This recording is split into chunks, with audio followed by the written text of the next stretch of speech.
The Krishi Vigyan Kendra KVK Jaintia Hill celebrated Krishi Samriddhi Swarna Week from December 6th to December 11th, focusing on supporting farmers with training workshops and animal health camps.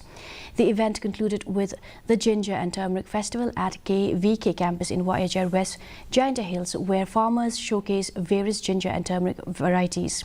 Addressing as a chief guest, B.S. Solia, Deputy Commissioner of West Jaintia Hills, emphasized the importance of interdepartmental collaboration for farmers' welfare. Officials also stressed organic cultivation and ginger and turmeric and the need for value chain analysis to improve marketing.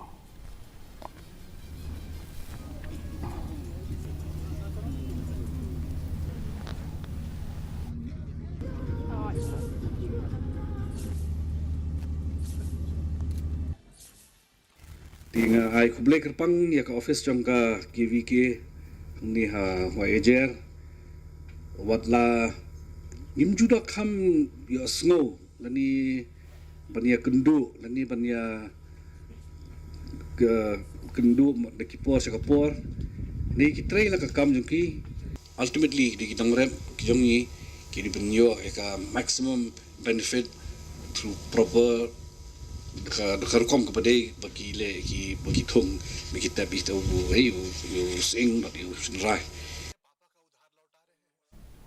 The Sinjuk Kirang Bashnong